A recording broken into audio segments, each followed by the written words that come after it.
Oliero ay isang tahimik na estudyante, hindi palaaway, laging mag-isa. Pero kahit wala siyang ginagawang masama, lagi siyang pinagtitripan.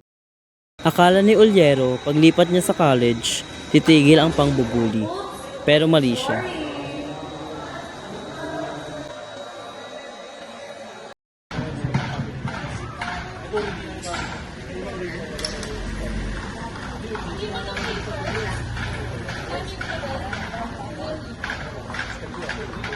Kasama ni Olarte, si Remong, parehong mahilig mambastos.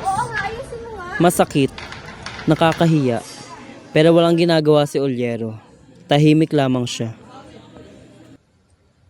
Pag uwi niya, kita sa mukha niya ang sakit. Namumula ang pisngi, may pasa sa labi.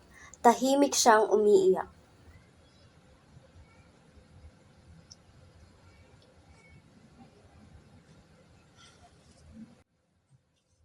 Habang nag-i-scroll sa Facebook, may nakita siyang video, Basic Self-Defense para sa mga babae.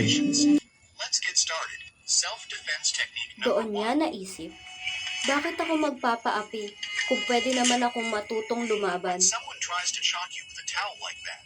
Go backwards and hold his neck with Wala siyang trainer, wala ring gym, pero sinusubukan niyang matuto.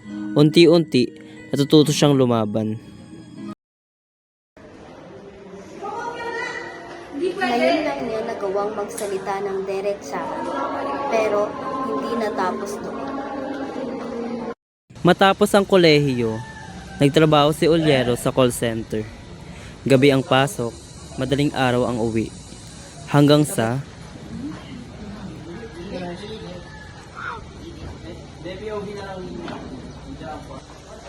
May napansin siyang anino.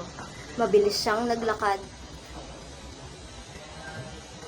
Kinabukasan, ikwinento niya ito sa kanyang mga kaibigan. Hello, Rocco. May kakilala ka bang marunong magturo ng basic self-defense? Ako, may kilala ko nagtuturo ng taekwondo, si Sir Pascual and Sir Tinko. Gusto mo apply kita? Sa tingin ko, alam ko kasing matutunan yun.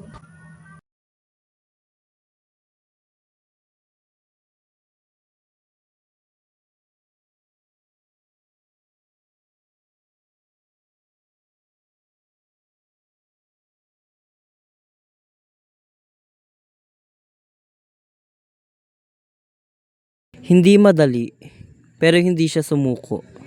Araw-araw siya nag-iensayo.